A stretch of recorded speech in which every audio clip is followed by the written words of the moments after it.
Bueno, en esta tercera entrevista dentro de Lo que nos habita podcast, una entrevista muy especial, estoy con Arkid White. Ahí lo tienen en el nombre del episodio y se los voy a poner también en el video si están viendo esto en video. Arkid White, de blanco en inglés, White. Y les dejo todos los enlaces correspondientes, su Instagram en la descripción de este episodio. Arkid White está grabando conmigo esta entrevista, teniendo esta conversación, privado de su libertad, desde el claustro, desde la prisión. Y me siento muy agradecida por su tiempo, por la disposición para hacer esto posible y un poquito de contexto sobre el por qué estoy teniendo esta conversación con él y cómo entramos en contacto. Hace una semanita y un poco más, viernes 13 de marzo de este 2026, fui invitada por el programa Made in Prison acá en Medellín, Colombia, a la cárcel de hombres en Itagüí a dictar un taller de escritura expresiva. Y bueno, compartí cositas en mi Instagram, Luisa Robledo Restrepo, sobre el taller, un video declamando un poema que técnicamente no es un poema, pero declamando lo que yo hago sobre esa experiencia, sobre lo que se quedó conmigo tras poder compartir con esos hombres, escuchar lo que leyeron durante el taller y luego poder hablar con algunos que se me acercaron antes y después del taller. Y grabé ese video, lo compartí y bueno, gracias a las redes, a Instagram, Arky Dwight llegó a ese video y ahora estamos aquí.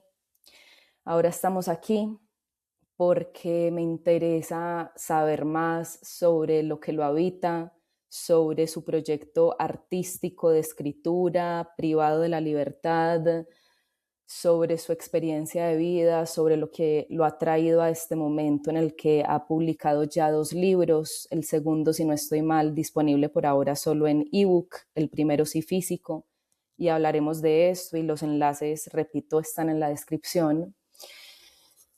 Y bueno, por eso estamos acá, para conocer más sobre su historia. Y bueno, bienvenido. Muchas gracias por esta invitación. Muy alegre y agradecido también de compartir contigo, gracias a lo que es la escritura, la literatura, que a pesar de la situación material de Intramuros, como eslogan he usado durante bastante tiempo, me hace libre en la imaginación.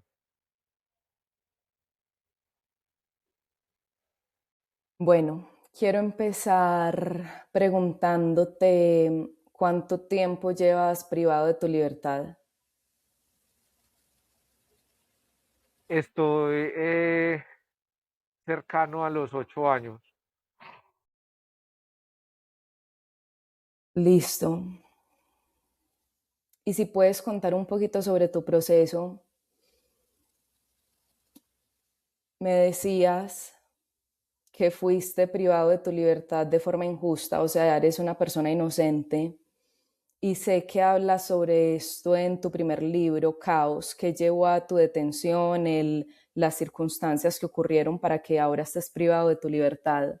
Entonces entiendo si no quieres como revelar todos los detalles y reservarlo para las personas que quieran comprar tu libro, pero me gustaría, si se puede, conocer un poquito sobre ese contexto, sobre el antes de llegar a prisión. Bueno,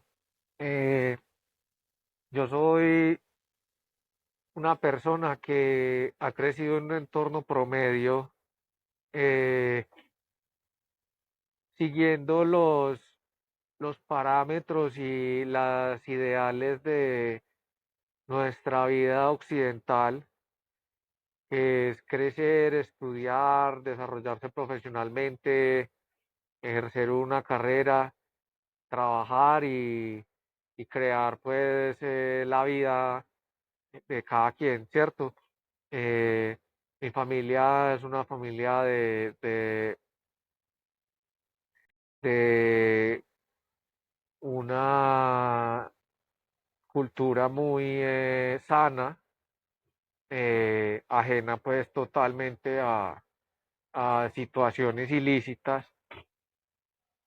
Y mi libro pues relata la situación precisa sobre todo lo que me ha traído a este lugar.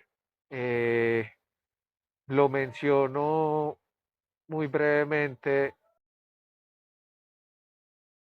de la siguiente manera.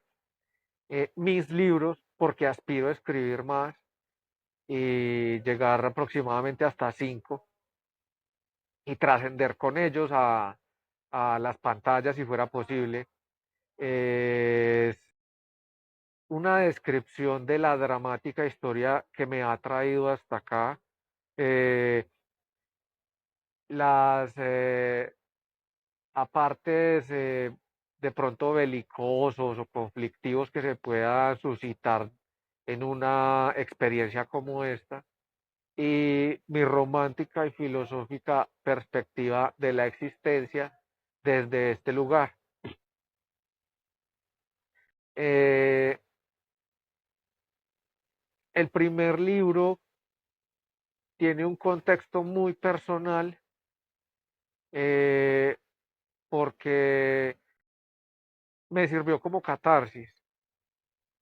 Eh, el libro no se creó pues de esa manera como, hey, me voy a sentar a escribir un libro. No, fue algo que se dio como una necesidad de expresión.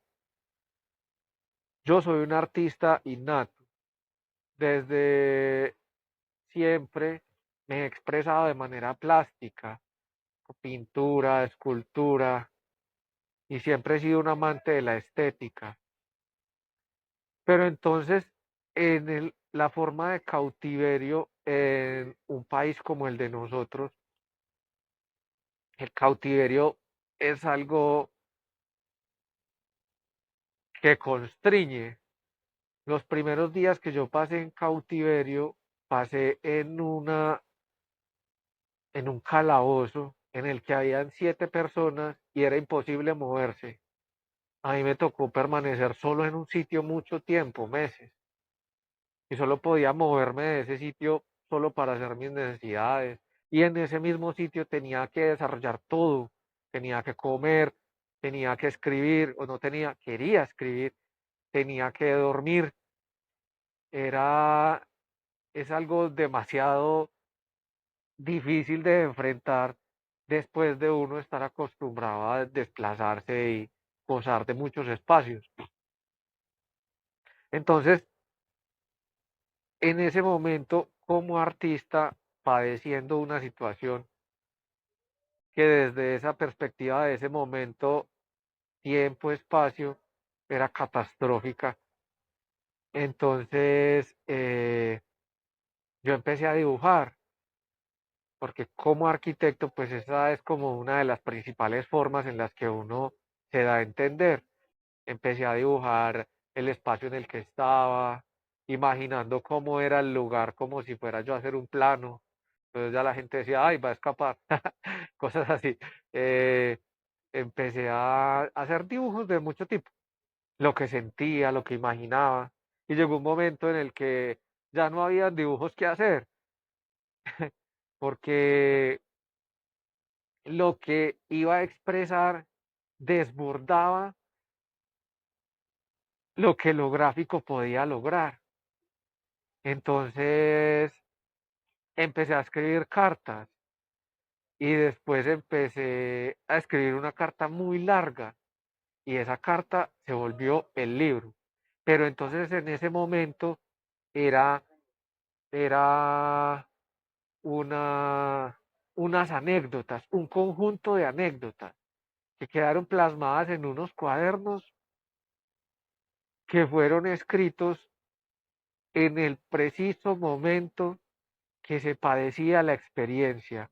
O sea, voy a, voy a comentar un pequeño aparte para no entrar mucho en el libro, porque obviamente eh, no es el objetivo, porque pues es como si vamos a cine, vamos a ver unos cortos, pero no vamos a contar toda la película porque ya no tendría sentido. Entonces les voy a dar un De corto. acuerdo, Ese corto es, de acuerdo. supongamos, un momento, el primer momento de visita en un calabozo de uno de los seres más preciados para uno. Entonces ese momento, pues es un momento en el que imaginen uno de sus seres más preciados, que esa persona venga y los vea a ustedes encadenados como a un perro y esa persona les aprecia de igual manera como ustedes le aprecian, ¿cierto? Y esa sensación de ver a esa persona viéndolo a uno de esa manera es desgarradora, ¿cierto? Nos quiebra instantáneamente. Entonces, ese momento se relata con lágrimas posterior a experimentarle, ¿cierto? Entonces, esos cuadernos de anécdotas hablan con mucho corazón, con mucha sensación, con mucha emoción, pero con poca razón, porque hay veces nos, nos superan las emociones a la razón, ¿cierto? Y cuando ya después, años después de haber escrito los cuadernos de anécdotas, fue que tuve la oportunidad de transformarles en libro. Cuando dije, vea, ahora sí me voy a sentar a escribir un libro a partir de mis cuadernos de anécdotas. Al momento de leer los cuadernos de anécdotas, ya tú puedes observarte y sentirte y volver a revivir ese momento que escribiste con el corazón en la mano, pero poniéndole un poco de razón, ¿cierto? Analizándote. Y también eh, haciendo la catarsis, porque era un momento en el que, ve, me acuerdo cómo pasó esto y lo estoy leyendo de lo que yo mismo escribí hace determinada cantidad de años. Y tal vez este sea un buen momento para llamar a tal persona y manifestarme, decirle algo, ¿no? Entonces, así fue como se fue escribiendo el libro, el primer libro, y así se están escribiendo los demás. Cuéntanos sobre eso, o sea, cómo se escribe un libro desde la prisión. Entiendo que empezaste en ese primer calabozo, listo, en tus cuadernos, pero cómo se transforma eso después de sentarte a hacer esa relectura, cómo se transforma eso en un libro, cómo entraste en contacto con esa editorial, cómo es el proceso como desde la minucia, desde los detalles de, bueno, lo que estaba en estos cuadernos ahora terminó estando acá en este objeto tangible, físico que puedo vender. Bueno, el libro se escribió literalmente como un manuscrito, a mano, porque lamentablemente tengo que mencionarlo, que de parte de las autoridades no se goza de mucho apoyo. Incluso en ocasiones uno siente que todo está en contra de uno y que no hay forma de salir adelante, ni, ni hay ninguna,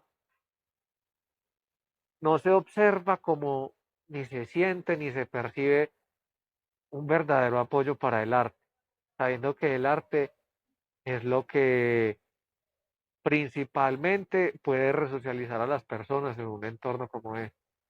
Entonces, es algo muy complicado que para muestra este botón que ahora nosotros estamos realizando debe hacerse casi de manera furtiva, como si fuera algo no permitido. Es realmente absurdo.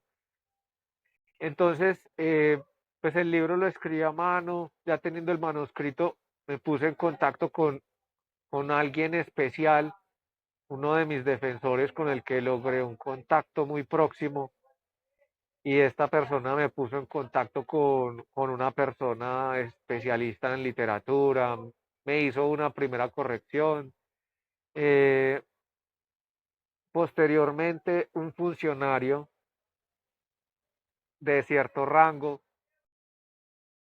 una excepción en la norma, un funcionario que estaba siempre como en unas dinámicas artísticas, pero de carácter personal.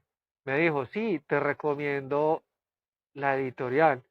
Y me recomendó la editorial y me puse en contacto con la editorial, todo de manera furtiva. Y, y la editorial me aceptó, hicimos correcciones y 2 años después de haber escrito el manuscrito, se logró el lanzamiento del primer libro en el año 2022. Felicitaciones, te admiro mucho por eso. El link para comprar el libro, tanto a nivel por Amazon, a nivel mundial, por fuera de Colombia está en la descripción, igual como si están dentro de Colombia, link directo con la editorial.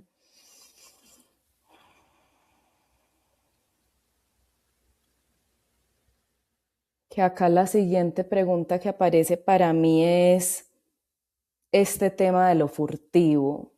Y me contabas un poquito cuando estábamos hablando por Instagram, conectado con la invitación que te hicieron a la Filbo, Feria del Libro de Bogotá, y el consecuente allanamiento.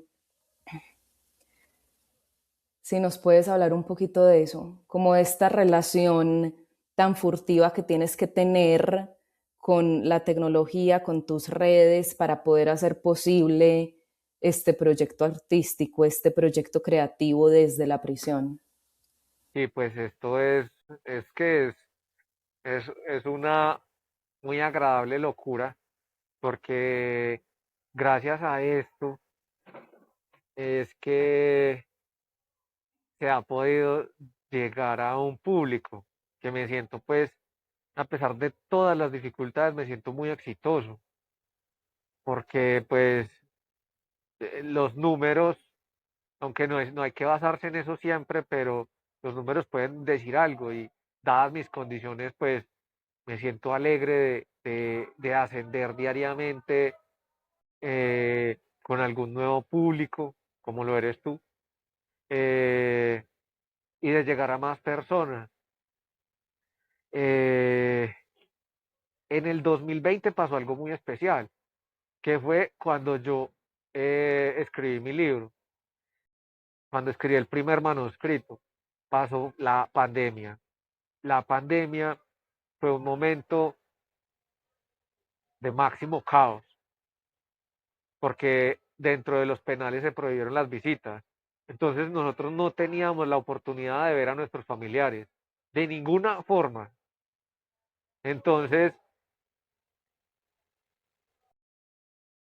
al yo haber crecido en un contexto en el que se respeta la norma, pues el hecho de tener un dispositivo era como, venga, pero ¿y usted eh, por qué infringe la norma? Porque va a vulnerar lo que está estipulado? ¿Por qué va a hacerlo prohibido? Y yo, pues, yo les pregunto a todos ustedes, ¿qué hubieran hecho ustedes en mis zapatos o en los zapatos de cualquier persona en esta época donde existen las herramientas para poder tener un contacto así sea virtual con sus seres queridos en un estado de emergencia como el que nosotros nos encontrábamos en aquel momento? La verdad, yo decidí tener mi dispositivo para poder conservar ese contacto y pues gozando de algunas cualidades artísticas y demás, pues eh, dije, ¿por qué no emprendemos de esta manera y damos a conocer la idea? Damos a conocer el libro. Y durante el tiempo que estuvimos en pandemia, digamos que las autoridades fueron comprensivas y entendían que estábamos sometidos a un máximo estrés porque a los penales ya nos llegaba el almuerzo de mamá Ya no llegaba mamá cada fin de semana, papá, hermanos, tías, bueno, cada quien tenga su núcleo familiar, sus hijos. Entonces, las autoridades comprendieron, esta gente está sometida a un estrés máximo. Nosotros vamos a limitar nuestro ingreso a los patios y solo vamos a ir en caso de emergencia. Y nos lo dijeron. Nosotros no venimos acá si ustedes no nos llaman. O sea, si aquí pasa un hecho violento, venimos. Si no, entendemos que ustedes están sometidos a un máximo estrés. Sabemos que aquí hay consumidores de sustancias de alta peligrosidad y en esta emergencia, pues acá no va a entrar ni siquiera útiles de aseo. A duras penas podemos entrar nosotros porque si nosotros salimos, entramos, los contagiamos. Entonces, ni siquiera nosotros deberíamos entrar para cuidar su salud. Entonces, fue un estado pues de emergencia que me permitió a mí escribir mi primer libro, porque yo fui aislado durante 7 meses en la celda. Entonces, en ese momento fue espectacular tener la soledad suficiente para yo poder dar rienda suelta a mi imaginación y desarrollar todo lo que necesitaba desarrollar. Y también pues me permitió desarrollar la iniciativa artística en redes sociales. Mm. ¿Y por qué fuiste aislado 7 meses? Eh, casi, casi que fue una petición personal, argumentada con algunas excusas médicas, porque todo debe desarrollarse aquí con algo, con algo físico, un papel, una norma que lo permita. Fue una petición personal argumentando unas lesiones que tenía en mis rodillas y, y fue también como un empujoncito que me dio eh, mi elocuencia. En el penal en el que yo me encontraba anteriormente era un lugar que tenía una forma de proceder escuelera. No sé si me haga entender con esa palabra. Escuelero, Yo sí te eh, entiendo. para los que no nos entiendan en otros países o de otros territorios, se trata de un comportamiento como tan arcaico que raya con tradiciones antiguas y anticuadas. Entonces, lamentablemente, todos ignoramos muchas cosas. Todos en el mundo, todos en el planeta, todos los seres humanos ignoramos muchas cosas y nuestro mundo, nuestro universo se limita a lo poco que conocemos. Pero las personas que están privadas de su libertad, lamentablemente por el abandono que el Estado ha tenido sobre estas personas y los territorios donde estas personas se han desarrollado, pues puede que ignoren aún más cosas. Entonces, cuando ciertos funcionarios venían al patio a decirnos cómo se presumía que deberían ser las cosas, entonces yo siempre alzaba la voz y yo les refutaba y yo les cuestionaba. E incluso en ocasiones salían del patio estresados ante, ante mis palabras que quitaban el velo de mis compañeros.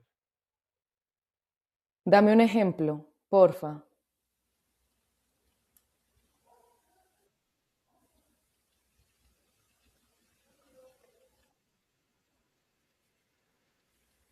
Es una, hace muy poco que leí una sentencia de la Corte Suprema. Para mí el aparato judicial procede de manera subjetiva. O sea, el aparato judicial para mí procede como alguien cuando tú entras y simplemente dice, me cae bien o no me cae bien, solo por la energía que te manifiesta. Ujú. Entonces, en los libros, ellos tienen la solución para decir sí o para decir no, pero son ellos subjetivamente los que deciden sí o no. Y lo digo así, basado en la evidencia, porque la evidencia científica dice que yo soy inocente, pero subjetivamente alguien opinó lo contrario.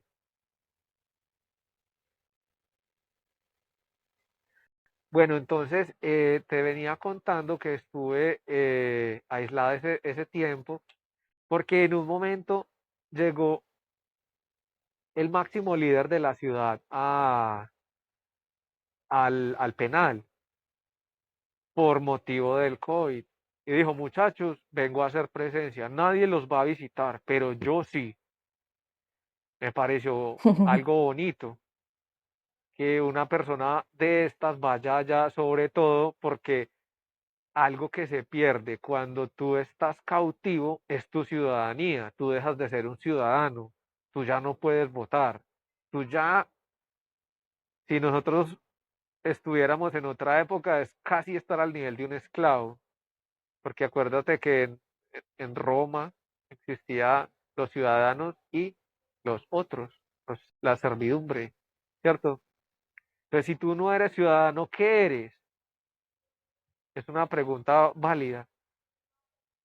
Entonces llegó esta persona, donde un montón de personas que no le sirven para nada porque ni siquiera representan un número, un voto, nada, y llega y se presenta de esa manera, pues uno dice, ve, qué hombre tan carismático, ¿no? Entonces yo dije, bueno, a este señor sí se le puede hablar.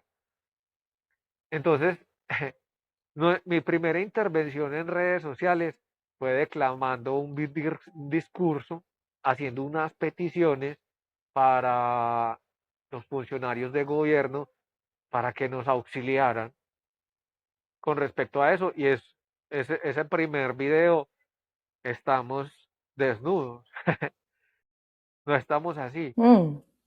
Entonces fue muy bonito porque todos mis compañeros están atrás y hay pancartas y, y se hizo pues muy abiertamente. Entonces cuando llegó este funcionario, yo siempre cargo una bolsa con papeles.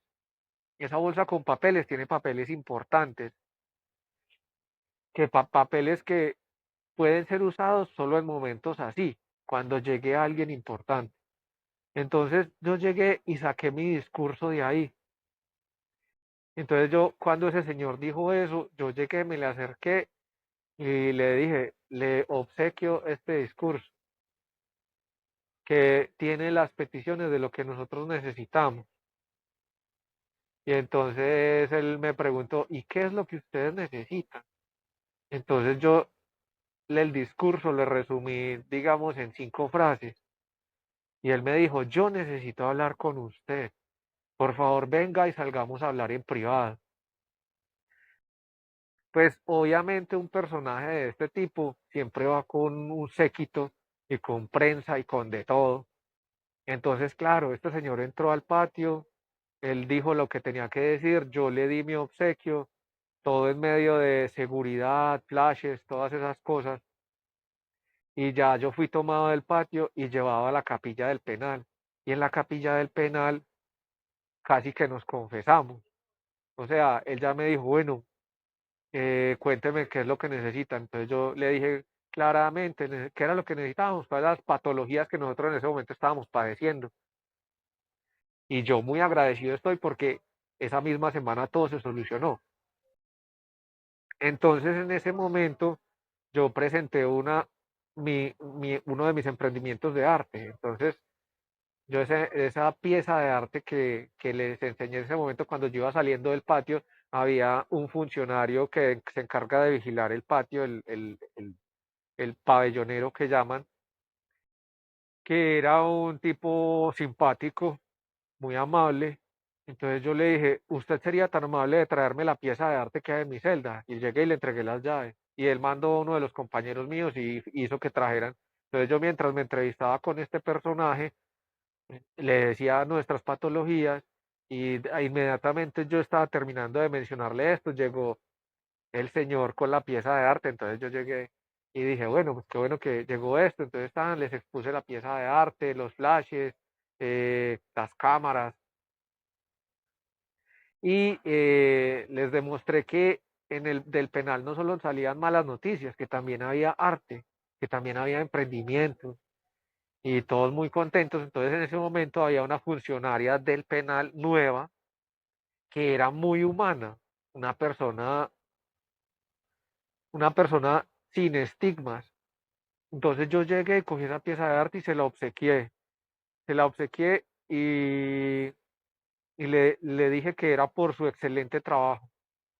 Entonces yo creo que dadas todas estas circunstancias, me ayudaron mucho para lograr que yo tuviera esos 7 meses de aislamiento en los que pude escribir mi libro.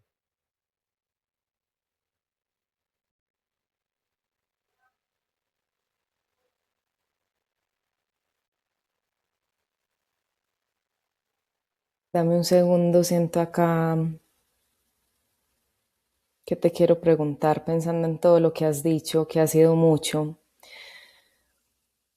pensando en esas patologías que nombrabas y como en en esas necesidades y en eso que le resumiste a esa persona que cumplió la semana siguiente. Y sé que esto también, tu experiencia ahí adentro está descrita en Caos, ¿correcto? Sí, eh, Pero, pero entonces pero quiero, dale, dale. lo Caos es un libro que intenta contextualizar a la sociedad y a mi entorno inmediato del porqué de esta situación, sobre todo. Pero los libros siguientes van a relatar con más detalle, más, más todo lo intramural. Caos es un libro muy Ujú. personal. Aceptación. Aceptación Ya, sí, sí. es un libro mucho más razonable, menos corazón, más razón y más de enseñanza. O sea, mi aprendizaje, pero de ahí seguirá lo más interesante. Pensaría yo que a futuro mis primeros dos libros no sean tan atractivos y los que más atractivos sean el tercero, el cuarto o el quinto, donde va a estar, donde va a estar todo aquello morboso que la sociedad gusta. Ujú. Quiero un poquito de eso, quiero un poquito de lo morboso y puede ser una sola cosa, o sea, que ni siquiera es desde, o bueno, sí, desde el morbo, desde la concientización, porque hay gente que no dimensiona, especialmente si no son de países latinoamericanos, no dimensionan las condiciones carcelarias aquí, la nula dignidad humana y como la nula condición, sí, humana, digna, básica, cubierta, no existe. Me hablabas, por ejemplo, de la forma en la que estás durmiendo. No tiene que ser mucho, pero si nos puedes contar un poquito sobre una de las patologías, como lo nombraste, que vives hoy, Sí, que claro, viven no. ustedes La hoy, privados de su principal libertad. patología de los penales en el mundo y en Colombia es el hacinamiento. El hacinamiento genera fricciones. Si tú embutes cosas en un recipiente, se van a someter a fricción y se pueden deteriorar. La fricción es lo que resulta más difícil de manejar en el cautiverio. O sea, los muros y las rejas pesan, pero pesa más los comportamientos dañinos de personas a nuestro alrededor. O sea, nosotros como internos y tal vez como sociedad tenemos muy poca empatía entre nosotros. Nosotros somos muy individualistas y egoístas como sociedad. Y yo lo voy a mencionar de esta manera porque es que se dice que la prisión es un ejemplo en miniatura de lo que sería la sociedad. Es una muestra de lo que existe en el exterior. La prisión es un experimento social. Aquí se desarrolla todo con mayor rapidez. Mis compañeros dicen es que la cárcel no se queda con nada, pero es porque nuestro universo se ha reducido hasta donde comienzan estos muros. O sea, son 30 metros de ancho que tiene nuestro universo, 45 metros por lo mucho. Pero es porque ya perdieron, se descontextualizaron de lo que es el cosmos. Entonces yo les digo, no, es que no es la cárcel, es la vida la que no se queda con nada. El karma, el dharma, eso es lo que es. Sino que acá estamos inmersos, entonces creemos que el mundo termina donde empieza ese muro. Vuélveme más tangible ese concepto de hacinamiento, que puede que para algunas personas no sea tan, No, no pues entiendan bien a qué te refieres o no lo logren ver solo con esa palabra. yo estoy seguro que cuando nosotros habitamos nuestros hogares, en cualquier momento nosotros decimos, yo amo a mi madre o a mi padre o a mi hermano, pero qué conducta tan incómoda la que tiene cuando dice tal cosa o cuando hace tal cosa o cuando deja de hacer tal cosa. Y eso es un pequeño dilema dentro de la misma familia que perturba e incomoda y nos hace irascibles. Imagínense manejar esta misma pequeña patología con su ser amado, sino que con 200 personas, todos desconocidos y en ocasiones algunos escasos de empatía o totalmente ausentes de empatía. Por ejemplo, en algún momento yo viví con un señor mayor que, que no me respetó la enfermedad. Yo estaba en un momento muy enfermo, tenía un virus fuerte, un virus de esos que te doblegan, te hacen doler todo el cuerpo, que te hacen ir al baño varias veces, que te dan tos, que te dan congestión nasal y que te da una fuerte jaqueca. Yo en ese momento no toleraba nada, ni el ruido, ni los olores, ni nada. Yo le dije a este señor, yo le ruego el favor de que por favor fume su cigarrillo en la puerta, pegado a la reja, para que no me caiga ese humo. Me siento muy mal.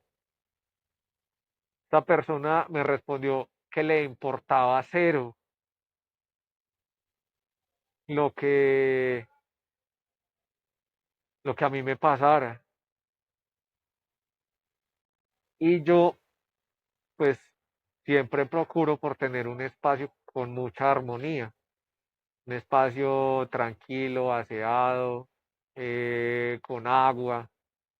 Para mí el agua es súper esencial. Creo que para todo ser humano lo es, pero acá y en la vida contemporánea nosotros perdemos esa noción, porque acá a nosotros nos toca cargar el agua para tener agua. Creo que eso pasa en muchos penales colombianos. El agua no llega ahí por la llave, no. El agua toca cargarla para tú poder lavar tus cosas, para tú poder vaciar tu baño. Tú tienes que cargarla. Y hay gente que no tiene ni en dónde echarla. Hay gente que pasa toda la noche sin agua, que pasa 17 horas confinados sin agua y que se ve sometido a tener sus platos sucios todo ese tiempo y a tener el baño sucio y a hacer sus necesidades en una bolsa o en un recipiente o a tirarlo por la ventana, como si estuviéramos por allá en el Renacimiento cuando en Londres tiraban todo eso y empezó la peste bubónica. Así se puede vivir en una cárcel prácticamente. Entonces esta persona dijo que a él le importaba un bledo y yo era la persona encargada de tener agua dentro del dormitorio y la persona que me encargaba de tener todo lo mejor posible. Y yo no me acuerdo exactamente qué fue lo que le restregué en la cara, pero yo le dije algo como que si a él le importaba eso tan poquito, le cuestioné más bien de por qué si a mí sí me importaba que él estuviera compartiendo con nosotros en un espacio medianamente digno. Él no tuvo palabras para responderme y al otro día yo le dije que ninguna de las personas que habitábamos en ese dormitorio lo queríamos ahí y que por favor se fuera. Y él dijo que no se iba a ir. Entonces ya a mí me tocó recurrir a instancias superiores dentro de nuestro orden interno y acudir a nuestro líder y comentarle, vea, pasa esto. Yo soy una persona respetuosa y si alguien me va a tratar de una manera irrespetuosa, no lo voy a tolerar. Yo le ruego el favor de que me colabore con esto. Y al señor lo retiraron del dormitorio porque ese señor, yo, era un señor mucho mayor que yo. O sea, se supone que uno respeta a los mayores, pero de verdad este señor, a pesar de ser mayor, su mente, su empatía, su inmadurez era fatal. Entonces, pues en otro dormitorio esto hubiera terminado en un pleito, en algo violento, no sé, una riña. Eso, pues yo soy una persona totalmente ajena a eso, no me gusta nada que tenga que ver con un pleito o algo violento. Creo que los seres humanos debemos resolver nuestras cosas siempre a través del diálogo. Y hay personas que no entienden, pues en ese caso toca apartarnos de estas personas. Entonces, fue lo que hicimos con este sujeto. Entonces, les decía yo que el hacinamiento es de las cosas más difíciles de afrontar dentro del cautiverio, porque eso impide que haya resocialización, eso impide que haya mucho. O sea, uno lo mínimo que necesita es un espacio. Si uno no tiene un espacio donde dormir, no hay nada. Las reglas mínimas, desde los manifiestos internacionales de normas para la privación de la libertad, las reglas mínimas para el cautiverio son una cama, un espacio iluminado y ventilado naturalmente, con agua, con colchón. Si eso no se da, no hay dignidad. Si tú no tienes donde dormir, no hay dignidad. Si a ti te van a pasar por encima para ir a un baño en medio de la noche y te van a despertar, no hay dignidad.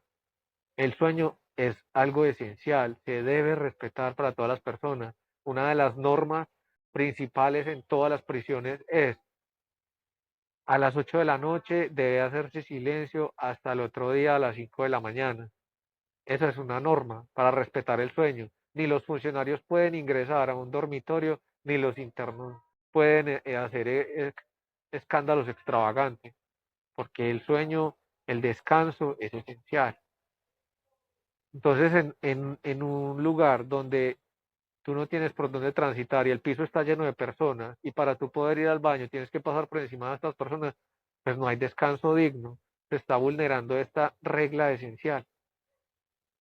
Y pues no hay dignidad cuando tú duermes en un piso donde hay plagas, donde hay suciedad, donde mucha gente pasa, donde no hay agua y entonces cuando se va a vaciar un baño se tiene que chorrear todo. ¿Sí me entiendes? La ausencia de espacio es algo absurdo. Es como si tú llegas y le dices a tu hijo, te vas a la habitación, pero tu hijo te dice, venga, pero ¿cuál habitación si no hay? Entonces el papá de Estado nos dice a todos nosotros, váyase a la habitación, pero no tienen dónde meternos. Eh, ¿qué, qué es esto? Esto es un absurdo. Si no hay espacio, no hay dignidad. Y hay mucha fricción y hay muchos conflictos y no hay resocialización.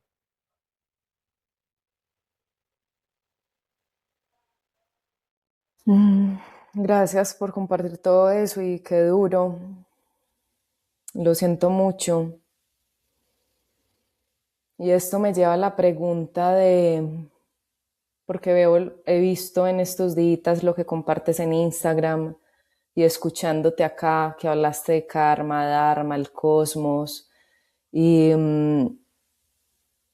como esa convicción de por el respeto y por hablar las cosas y la comunicación y la no violencia.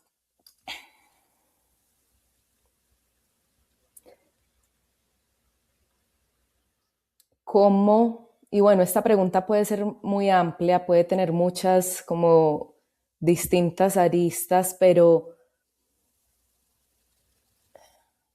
¿cómo mantienes eso vivo dentro de ti estando ahí? O sea, Pensando, por ejemplo, en los mensajes de optimismo que compartes o te escuchaba en esa entrevista radial que también les vamos a dejar en la descripción, ¿cómo mantienes viva esa forma positiva de relacionarte con tu situación? Es muy difícil, es demasiado difícil y todos los días es retadora. Todos los días es un reto decirme a mí mismo que en vez de elevar una crítica ante cierta situación, diga gracias ante esta enseñanza que se me presenta. Como les decía,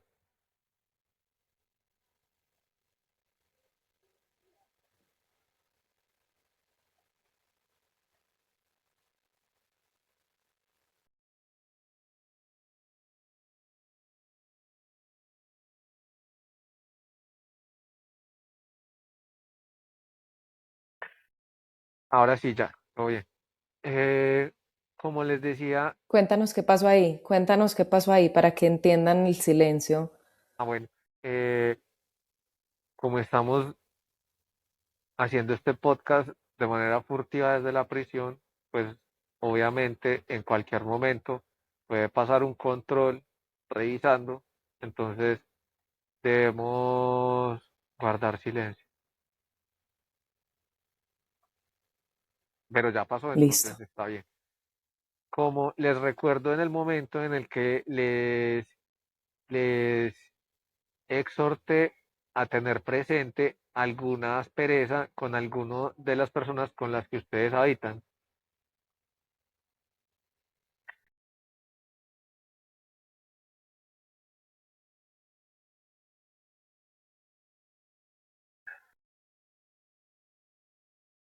De igual manera sucede acá, sino que con el número de personas con las que habitas en el patio, 200, 300, 400, dependiendo, hay patios de miles,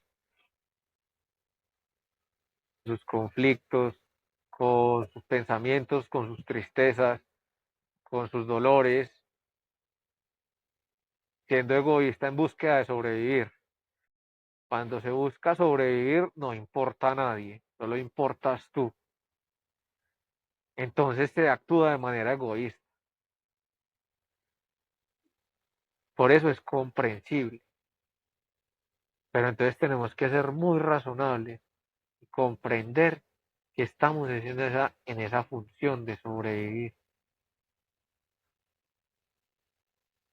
Y al tú encontrarte todas estas situaciones difíciles que cada persona padece, pues resulta un reto comprenderla, aceptarla y tratar de mermarle a tu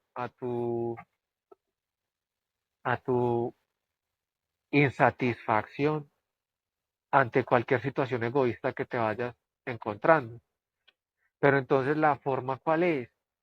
La forma es agradecer, agradecer y decirle al cosmos, a Dios, a lo que sea que tú consideres, gracias por esta oportunidad para pulirme, para limarme, para brillar, porque recuerden que solo a través de la fricción es que se pulen las piedras más preciosas.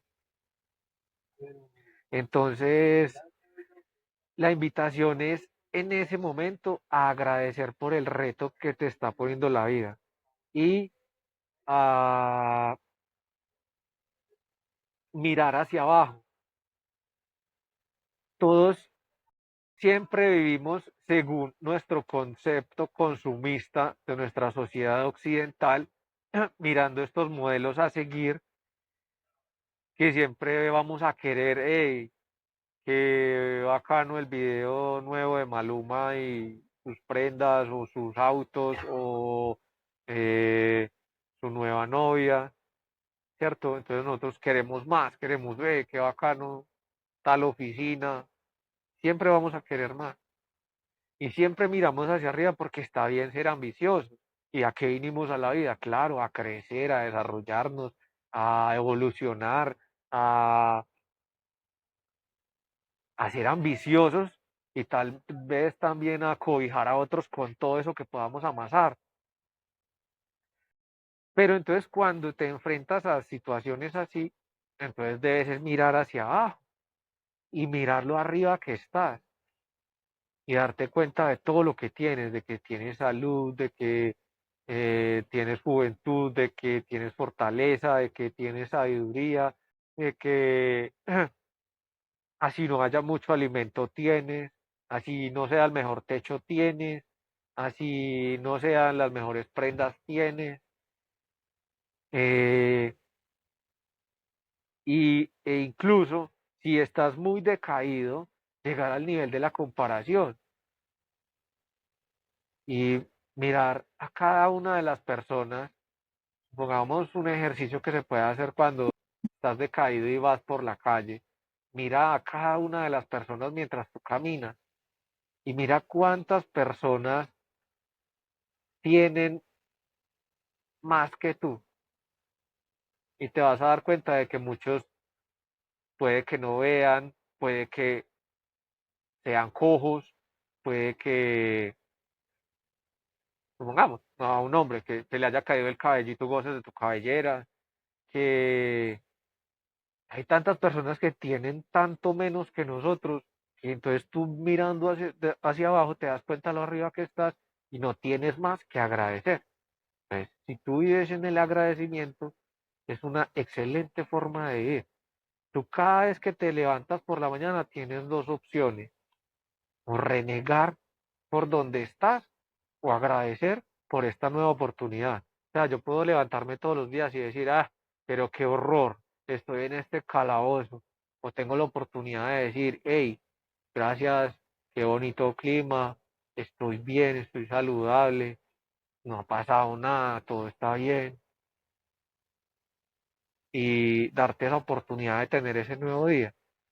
Esas son las dos opciones que siempre tenemos, pero es tu elección personal el decidir agradecer y estar feliz por todo lo que tienes o renegar por las pequeñeces que te hacen falta, que obviamente a todos nos hacen falta y hasta el más adinerado y el más poderoso le hará falta algo. Es un ejemplo tangible en la ciudad de la que yo provengo. La familia más poderosa, más adinerada de la ciudad, no tiene el dinero suficiente para pagar la salud de sus hijos. Y sus hijos están condenados a una existencia muy difícil, así sea en medio de la comodidad, pero no hay dinero que pague la salud que esta familia necesita para sus hijos. Entonces, la invitación es a agradecer la oportunidad de crecer ante la adversidad. Listo, ya volvimos. Cuando estás viviendo una etapa especialmente difícil, ahí en la cárcel recluido, eso es lo que te mantiene a flote, ese agradecimiento, anclarte a la gratitud o de, y bueno, pues creo que sí, porque lo acabas de nombrar, pero está apareciendo este de que te aferras cuando las cosas son especialmente difíciles, es a eso, al agradecimiento, o hay algo como que bueno, también está la escritura, que has usado la palabra catarsis, catártica, no sé si acá o en la entrevista radial que oí, que te apoya cuando las cosas están duras, duras, duras. Y puede que la respuesta sea esa, la que ya mencionaste.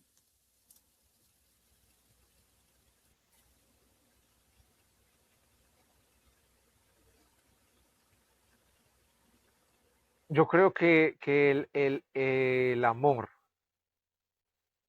propio, la ternura, la gratitud, observar, claro, todo lo positivo que hay, los milagros de la naturaleza, poderse maravillar con lo que muchos consideran cotidiano. Yo pasé más de 2 años sin saber qué era la lluvia, o pasé también una temporada similar sin poder observar la luna, o hace mucho no veo un atardecer. Entonces cuando tú, tú te das cuenta de que todos estos milagros del cosmos que diariamente pasan, para algunos son cotidianos, cuando tú ya cesas de tenerlos tan cotidianamente, pues entonces es un motivo de dicha, es un motivo de alegría, es un motivo de, de gozo. Eh, yo siempre me he dado cuenta de que no se puede perder la capacidad de asombro, de que quien pierde la capacidad de asombro empieza a envejecer.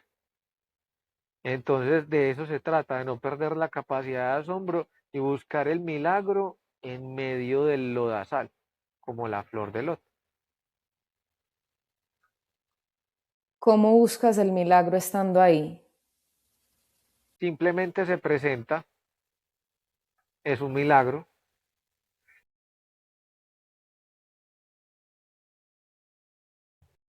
La naturaleza está llena de milagros, sino que nosotros dejamos de, de darnos cuenta de ellos porque decimos, ay, todos los días. No, no es todos los días. Todos los días está, pero no todos los días somos conscientes de ello. Debemos ser más conscientes, nosotros somos inconscientes. Estamos dormidos y Sí, distraídos. es,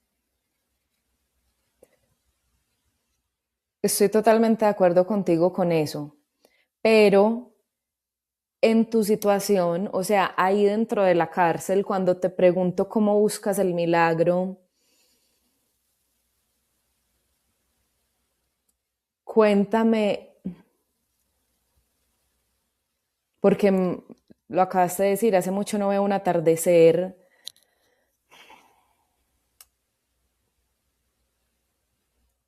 ¿Cuál puede ser o cuáles son esos pequeños milagros o eso que te conecta con con esa ternura, disfrute, gozo, amor, agradecimiento estando ahí? ¿Qué es algo que valoras, que disfrutas estando ahí adentro?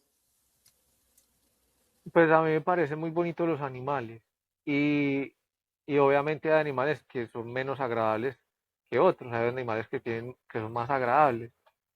Entonces, yo disfruto de cosas que para muchos puedan ser insignificantes, pero para mí son hechos milagrosos. O sea, nosotros vivimos en un entorno tan sucio que todo puede estar plagado de ratas y cucarachas, pero en medio de todo eso yo puedo estar acá en el pequeño espacio que tengo para pernoctar y en vez de que se me aparezca una cucaracha, me aparece un lagarto pequeñito bonito. Y el lagarto se para ahí, me mira y como que interactuamos y se queda y de repente ya no está. O de repente llega un grillito verde bonito y se para ahí y me acompaña unos días y de repente ya no está. Sí, pueden ser, mira, o hay veces he estado escribiendo en medio de un patio así lleno de cemento donde no hay nada, plantas, nada, y de repente pasa una mariposa volando y me rodea, y se va. ¿No me entiendes? En medio de un lugar donde no hay sino concreto. Entonces yo aprecio esos regalos de la naturaleza. Y muchos dirán que es insignificante, pero no es insignificante, es algo hermoso. Y ese hecho de que yo le considere hermoso me hace feliz, cosa que para muchos puede ser insignificante, a mí me causa una sonrisa, porque valoro todas esas cosas. Hay personas que no le dan valor a eso, entonces viven en en su constante desdicha.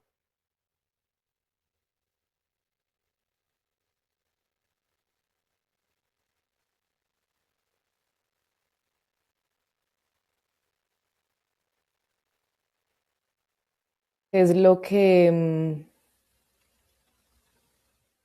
una cosa, y seguro pueden aparecer varias acá en tu respuesta, pero ¿qué es lo que más añoras de la libertad? Mira, yo soy una persona libre en la imaginación y yo estoy seguro de que tú y muchas de las personas que nos puedan escuchar y que ahora crean que son libres, tienen más cadenas que yo. El teléfono para todos es la correa que jala al perro hacia donde el amo quiere que vaya. Y todos tienen un teléfono y todos deben obedecer a su jefe, a su madre, a su esposa, a cualquier persona que llame y les pida que les atienda para cualquier situación a la que deban estar comprometidos.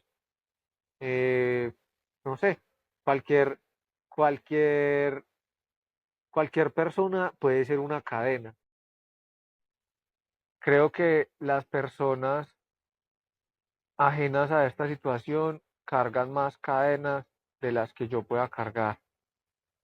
Cada responsabilidad, cada compromiso, el trabajo, las facturas, todo lo que nuestra vida contemporánea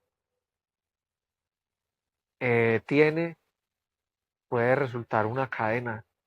Entonces, creo yo que gozando de una situación como esta es muy posible de que yo tenga más libertad que la mayoría de las personas, porque yo soy libre de sentarme a pintar un cuadro, a escribir un libro, a leer, a hacer lo que quiera, a diferencia de cada persona que está inmersa en en su dinámica, en su rol de vida. En este momento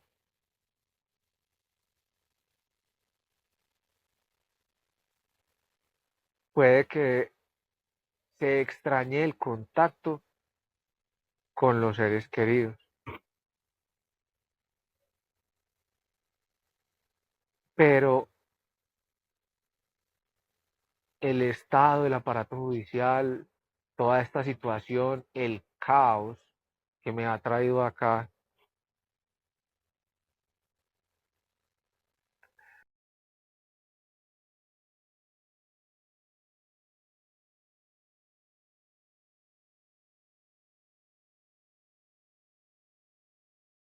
me ha desprendido de muchas situaciones, de muchas personas, y me ha enseñado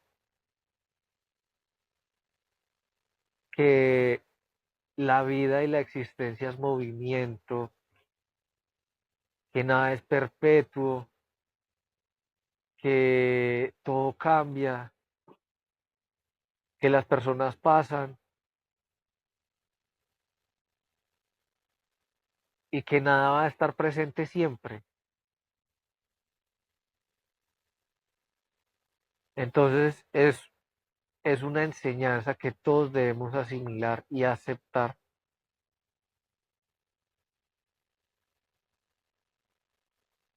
para vivir en desapego total y disfrutar al máximo lo que se presenta a cada instante.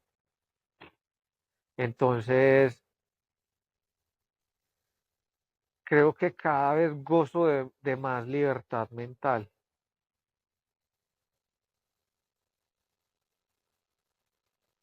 y si aspiro o añoro algo para, para mi vida fuera de esta situación,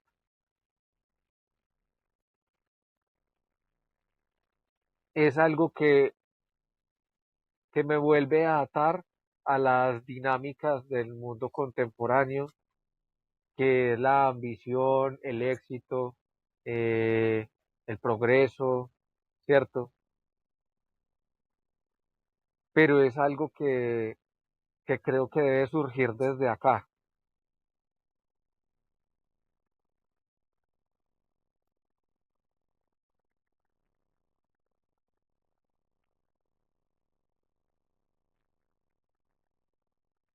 Esta era la pregunta, o una de las preguntas que tenía, que la conecto con esto último que dijiste, de la ambición, esos sueños.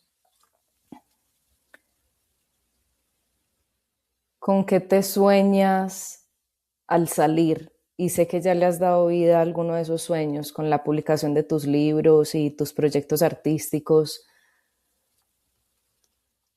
pero mi pregunta es esa, ¿con qué te sueñas al salir? Cuando estés por fuera, ¿con qué te sueñas?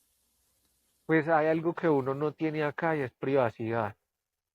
Aquí uno nunca está solo. Entonces a mí me gustaría estar solo.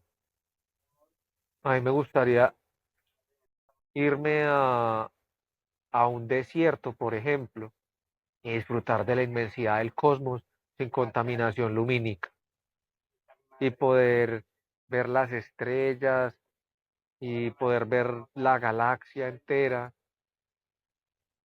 Es como de pronto algo que necesito hacer para reconectarme totalmente con la inmensidad de lo que es la existencia para un ser humano, porque acá, como ya te dije, se ve súper reducida. Eh, de ahí en adelante sería todo lo relacionado con volverme a atar a nuestra vida contemporánea.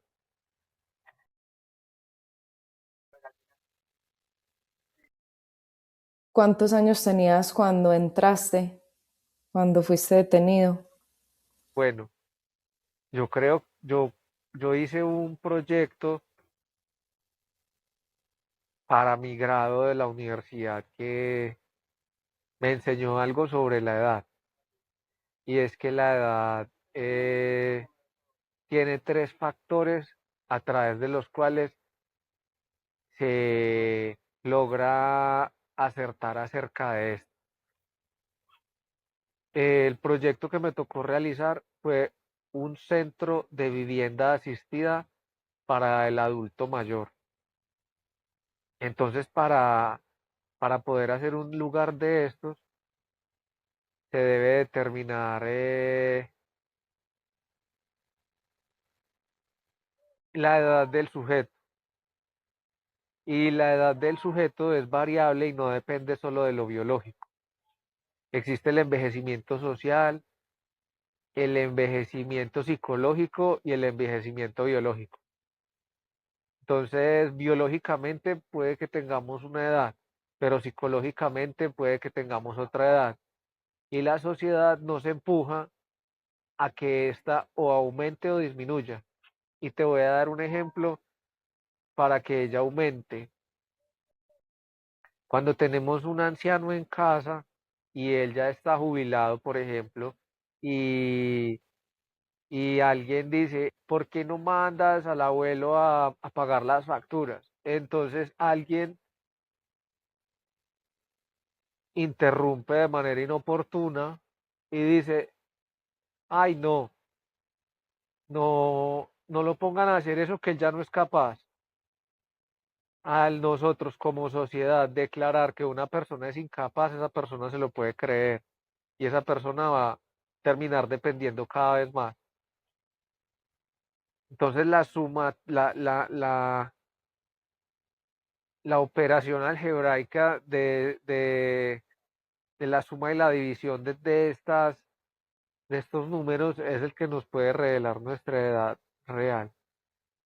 Y,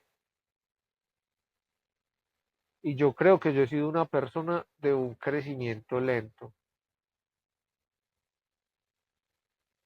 Entonces,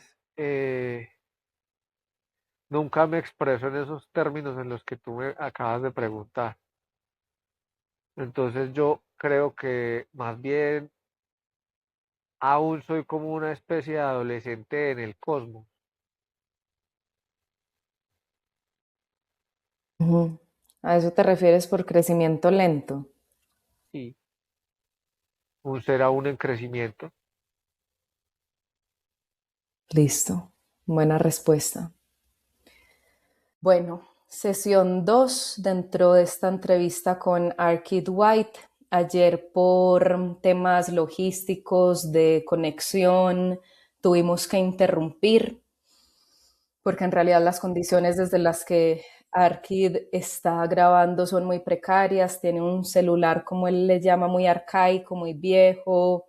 Entonces, bueno, haciendo lo posible para que esto funcione, y sé que ustedes no tienen esta dimensión espacio-temporal que tenemos nosotros aquí, entonces no perciben la interrupción a menos de que yo la nombre, y la estoy nombrando porque, bueno, si me conocen saben que nos movemos desde este lugar, desde lo real, más femenino, más estando con lo que sin haciendo tanta edición en últimas.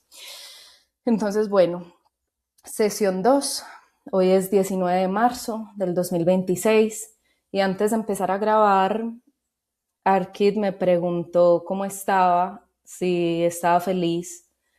Yo le respondí que sí, que estoy feliz, pero que estos últimos días, desde esa experiencia en la cárcel, este viernes 13 que pasó, me he sentido o he sentido el peso de esa experiencia en mi cuerpo. Y él me preguntó por qué, o que le explicara un poquito qué significaba eso. Y mi respuesta fue que siento ese dolor ajeno.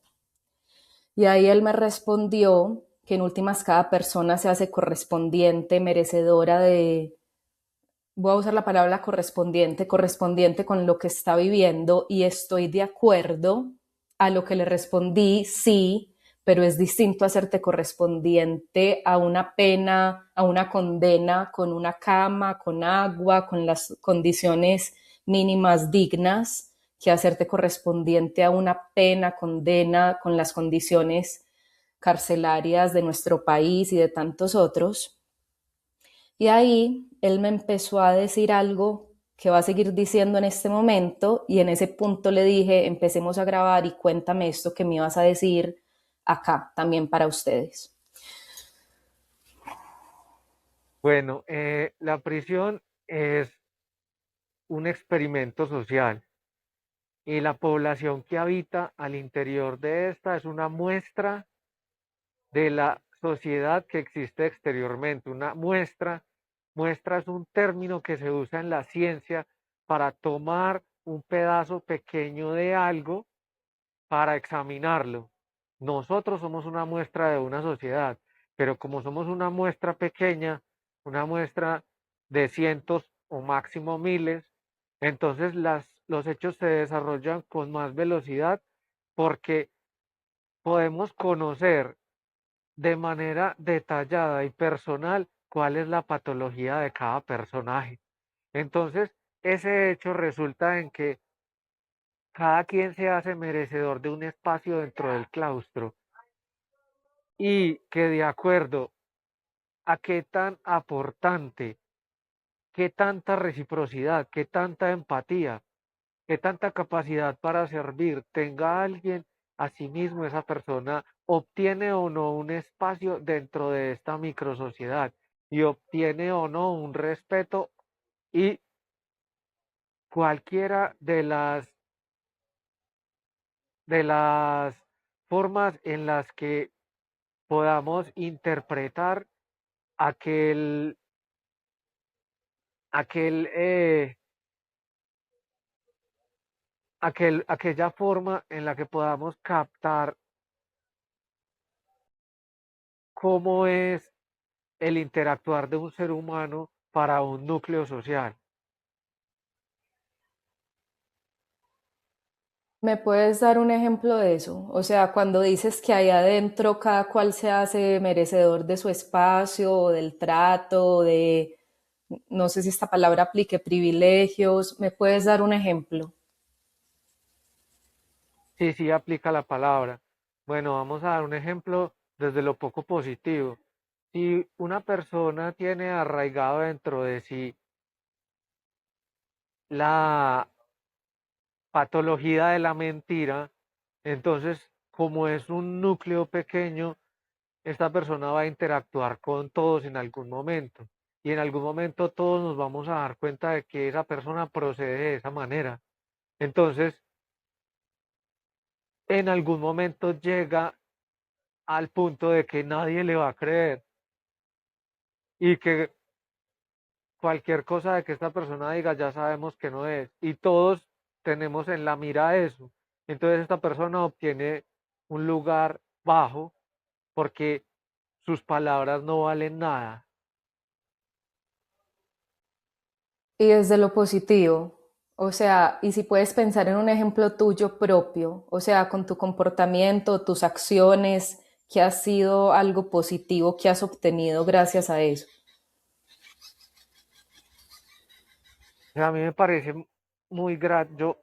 Yo cumplo una labor como defensor de derechos humanos dentro del penal, pero de manera eh, ajena a la norma. O sea, yo no estoy certificado como tal, yo no ostento ningún título, yo simplemente lo hago a través de mi proceder. Es común dentro de los penales que las personas tengan un nivel de escolaridad reducido, bajo o nulo. Entonces, solo el hecho de tú saber leer y escribir te hace estar en, en un buen punto, gracias a que todo dentro de un lugar de esto se desarrolla a través de los textos. Cada, cada manifestación de un juez viene por escrito, todas las normas vienen por escrito, todos los códigos vienen por escrito. Siempre nos estamos basando en normas y todas las normas están por escrito. Entonces, de esa manera, yo tengo ese poder que algunos no lo tienen. Y el que sabe leer puede que no comprenda. Entonces solo el hecho de tener comprensión es, resulta casi que un poder. Entonces, es también una responsabilidad al tener algo que otras personas no tienen y con lo que tú puedes servir.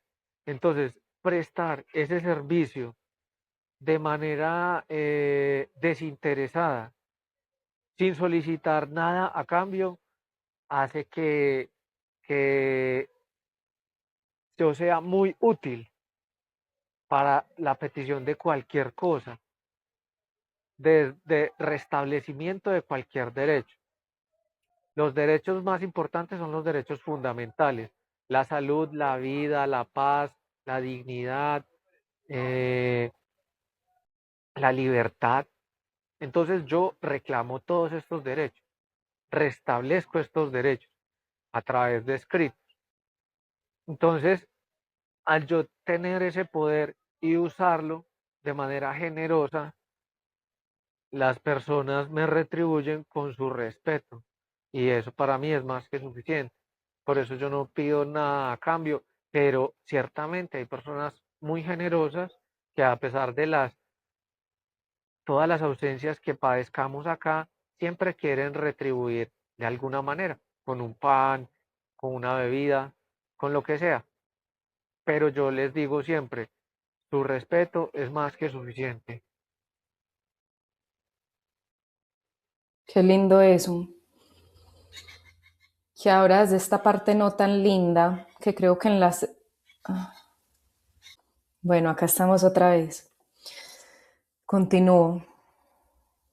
Ahora desde esta parte no tan linda, que creo que lo mencioné en nuestra primera sesión de grabación, pero no nos fuimos para ese lado, o sea, no hubo respuesta. Esta parte no tan linda de lo que pasó con la Filbo, que recibiste esa invitación a participar y luego ocurrió lo del allanamiento, si nos puedes contar sobre eso.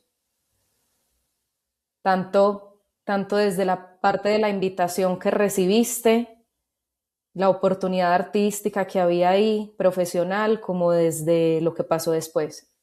Bueno, la verdad no fue una invitación, fue una petición de mi parte que elevé a múltiples estrados.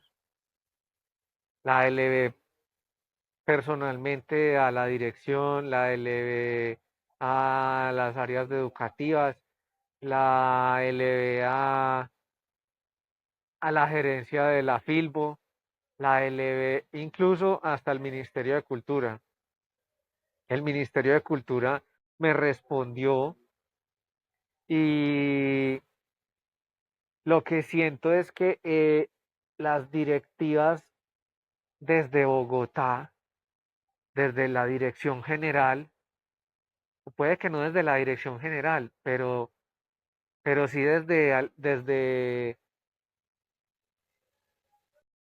desde la Dirección de Coordinación Colombia quisieron ser obscurantistas con mi elocuencia. Eso es lo que siento. Puede que no sea verdad, pero es lo que siento porque hay algo otras personas que sí llevaron y a mí no. Yo sé que hubo presencia de personas privadas de la libertad en la Feria Internacional del Libro de Bogotá. ¿Por qué a mí no? ¿Por qué me hicieron un allanamiento para hallar una excusa para poder participar en la feria? Eh, Aparte de eso, eso generó una situación de inconformidad con mi entorno, lo que me hizo perder todo y entrar en un nuevo espacio.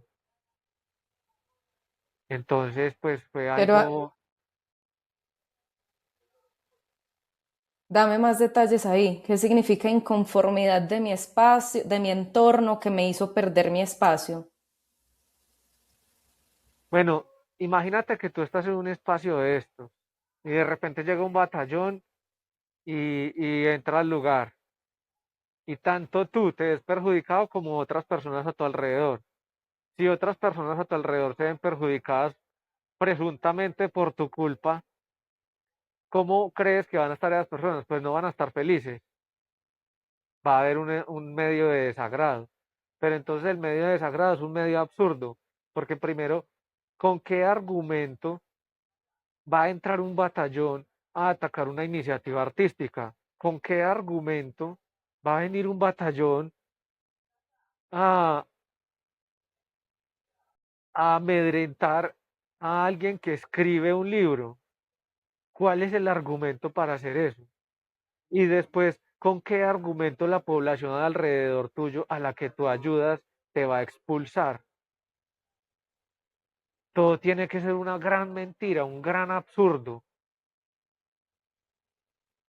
Entonces, ese es el nivel de absurdo en el que se vive acá, donde ni siquiera una iniciativa loable, edificante y resocializadora es lo que apoya un espacio de estos. Se supone que la pena privativa de la libertad, la principal finalidad de la pena privativa de la libertad es la reinserción social. Si yo soy una de las personas que más va en esa ruta, ¿por qué no me dejan hacer de esa ruta? Esa es una pregunta que la tenemos que dialogar de manera social, porque esa respuesta yo podría darla, pero sería más Sí, indicado que un funcionario no la responda. sí, totalmente absurdo. Y acá llegó a mi mente la frase "el mundo está mal hecho" de Gabo García Márquez. Como consecuencia de ese absurdo y de ese batallón y de la inconformidad en tu entorno con tus compañeros, que nos dijiste fui expulsado, ¿qué significa eso en la práctica? Perdiste tu cama y Perdí todo, lo perdí todo. Me tocó volver a empezar de cero.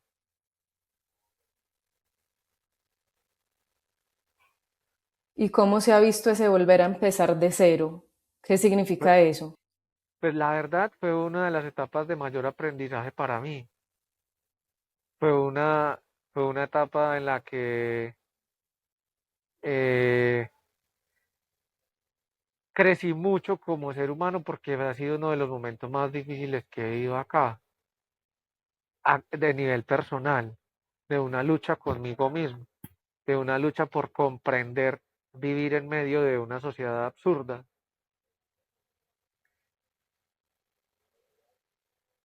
Pero pues son momentos que yo ya he vivido porque es muy normal que acá uno lo pierda todo. Es parte de la vida en la prisión. Entonces, eh, es un momento para reencontrarse con el trabajo manual, con la lectura, con el ejercicio, con muchas cosas de manera más inmersiva. Te sumerges en una vida totalmente análoga. Entonces, pues es enriquecedor. Yo todos los días tengo una rutina de lectura, de ejercicios, de tomar agua, de hacer cosas que me enriquezcan en todos los aspectos. Pero cuando tú ya lo pierdes todo, eh, tienes que hacerlo todo tú. O sea, dentro de la prisión hay labores. Entonces, supongamos, yo no lavo mis sábanas. Yo delego esa labor en alguien para yo usar mi tiempo en otras cosas, ¿cierto? Y así sirvo a esta persona con alguna retribución y esta persona me colabora a mí, ¿cierto? Pero entonces ya cuando tú lo pierdes todo, tienes que hacer todo tú, como por ejemplo, lavar la sábana. Yo siempre lavo mis platos, muy rara vez delego eso. Ha sido muy excepcional, pero siempre los lavo. Pero hay personas que sí recurren mucho a este tipo de servicios. Yo solo recurro es para cosas que no son como muy detalladas, cosas que no requieren como un nivel de minucia. Casi todo lo hago yo. Pero cuando lo pierdes todo, tienes que hacerlo todo para tú tener, pues, eh, una vida digna. Y también, pues, sirve mucho porque ocupa tu tiempo. Pensando en esas rutinas que acabas de nombrar, ¿nos puedes contar por encimita o como prefieras cómo se ve hoy un día para ti? ¿Cómo se ve un día hoy en prisión para ti? Días son muy parecidos todos. eh, Me gusta siempre tener una rutina. Me encanta la rutina, porque la rutina es algo que cultiva mi voluntad, que la fortalece, que la enriquece. Entonces, como todos los seres humanos, hay actividades que vamos a disfrutar unas más que otras. Entonces, para poder fortalecer ese gusto por una actividad, tienes que incorporarle como rutina. Así hagas un poco espacio destines un poco espacio de tiempo para esto, o lo hagas de manera lenta porque te genera como alguna insatisfacción. Entonces, el ejercicio para muchas personas no es pues como algo que sea muy atractivo, pero es algo que siempre nos va a enriquecer en cuanto a lo de la salud. Entonces, mi día empieza haciendo un poco de ejercicio, pero antes de empezar el día, creo que está en la noche previa, esos minutos antes de ir a dormir, en sembrar esas ideas sobre qué vas a hacer al día siguiente. Entonces yo siembro en mi mente antes de acostarme mi plan para el día siguiente y no me paro a decir, ¿y ahora qué hago? No, yo me paro y yo ya sé cuál es mi ruta. Entonces, eh, sé claramente, tengo en mi mente total claridad de cómo proceder, porque no dejo que el día llegue, sino que lo planeo. Y, y ante cualquier situación que sea una anomalía, ya sé cómo responder porque ya las tengo prediseñadas en mi mente. Entonces yo me acuesto, hago una repaso el día que tuve, agradezco lo que sucedió, siembro lo de mañana, medito, oro, le hablo a mi cuerpo, eh, le doy amor a todo mi cuerpo, como si supongamos tengo una dolencia en una rodilla, entonces eh, pienso en la rodilla con afecto y pienso en todas las células como si hicieran todas estas, como si fueran pequeños seres que me componen y les hablo y les digo, les instruyo en qué es lo que deben hacer para ser mejores y estar mejor y funcionar todos como equipo, como si fuéramos un mundo entero, para el otro día levantarnos muy enérgicos y al día que llega también hago esta rutina, eh, despierto, medito, eh, oro, agradezco y empiezo mi día. Una bebida, un poco de agua, eh, ejercicio, después hago los quehaceres, bañar, lo relacionado con el agua, porque el agua solo llega 2 veces al día, entonces tenemos que estar pendientes de que los recipientes mantengan abastecidos, o si están sucios, lavarlos y abastecerlos. Eh, ya hacer algunos detalles de seguridad, como que todo esté en su sitio para que si pasa una anomalía muy grave, no sea todo muy caótico. Eh, Después llega el desayuno, hago la fila para el desayuno, más que hacer es lavar los platos, alistar los platos. Después empieza la rutina del día, que es estar en el patio, salir a una actividad ocupacional. eh, entonces, en ese tiempo ya empiezo mis actividades, ya sea de lectura, de escritura, de pintura, cualquier actividad artística y, e incluso de construcción cuando tengo actividades en el taller. Y ya después llega el mediodía, el almuerzo, más filas, hacer la fila de la comida, reclamar la comida, hacer la fila para lavar el plato. eh, y en la tarde nos tomamos una pausa, esperamos que llegue el agua, llega el agua, acá es un clima muy cálido, entonces nos abastecemos de agua, nos refrescamos y nos alistamos para el confinamiento hasta el día siguiente. Y ya en el tiempo de confinamiento, pues lo destino a este tipo de actividades.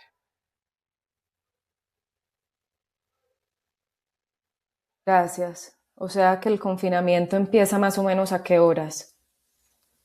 El confinamiento puede empezar normativamente después de las 4:30 de la tarde. Listo.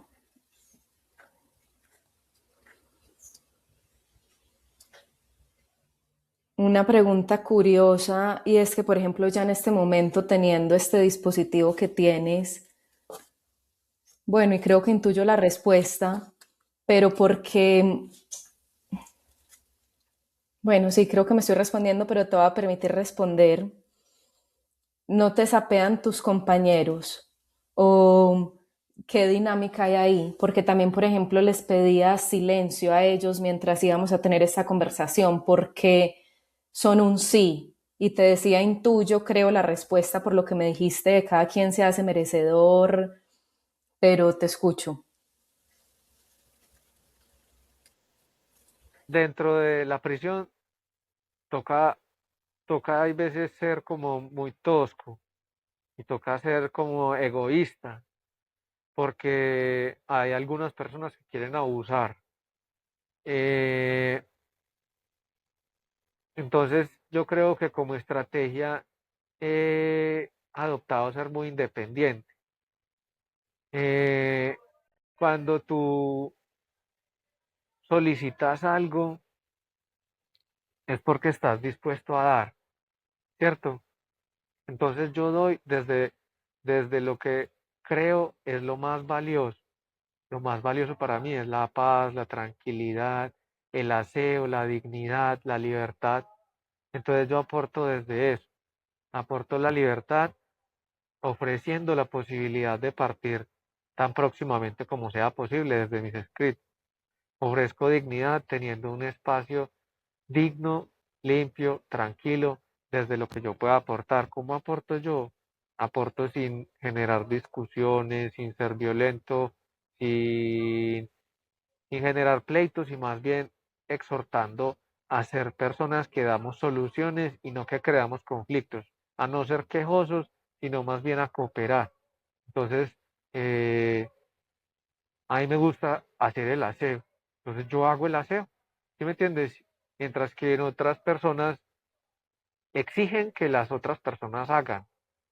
Yo creo más bien que nosotros debemos enseñar a partir del ejemplo y no ordenar, vea, haga esto, haga aquello, no. Pues si usted quiere instruir cómo se hace, hágalo. Y las personas siempre, así la gente tenga los estigmas de las personas en prisión, todos tenemos nuestro corazón y todos tenemos nuestra empatía y todos tenemos gratitud. Entonces, cuando cualquier compañero ve que otro está en una actividad de aseo, trata de no pisar, trata de ser cuidadoso, trata de ser agradecido. Hay una que otra persona que pueda ser más egoísta e ignorar eso. Entonces ya con esas personas hay que entrar en el diálogo. Entonces, como yo doy de esa manera que me gusta dar, pues las personas también tratan de darme en ese mismo nivel. O sea, si yo doy paz, ellos tratan de darme paz. Si yo doy tranquilidad, ellos tratan de darme tranquilidad. Si yo colaboro con el aseo, ellos tratan de cuidar. Así. Entiendo. Y acá una mini anotación, tu internet creo pues o te estaba oyendo mucho mejor donde estabas antes, que creo que te moviste un poquito, pero igual te escuché todo perfecto. Mm, para ir cerrando, o sea, que nos funcione bien la tecnología y no extendernos mucho más abusando de ella con tu celular. Una pregunta que me causa mucha curiosidad, ¿por qué Arcade White? ¿Por qué ese nombre? Bueno, es un juego de palabras para, para lograr un seudónimo atractivo y único, que eh, tienen cosas que me comprenden. Eh, Hola, ¿me escuchas? ¿Ya sí? sí, ya, ahora sí. Listo. Justo acá tuvimos una falla técnica. ¿Alcanzaste a responder? No, yo me di cuenta No. que cortó. Listo, listo. Aparte de Entonces, todo, ¿por en qué ese Arcade momento White? también pasó una revisión, entonces fue muy oportuna la caída. Sí. Sí, Mm, bueno, yo soy arquitecto y la palabra arquitecto es una palabra que tiene un gran significado porque el arquitecto es el máximo diseñador. De lo mayor puedes ir a lo específico, pero de lo específico no puedes ir a lo mayor. Como diseñador industrial, tú puedes diseñar una silla, pero tú como diseñador industrial no puedes diseñar una embarcación, una nave o una edificación. Entonces, esa palabra es muy importante, que trae a mí todo ese significado de la capacidad que existe en mi mente para lograr a través de la geometría y con la estética innata en mí, la creación de lo que sea. Eh,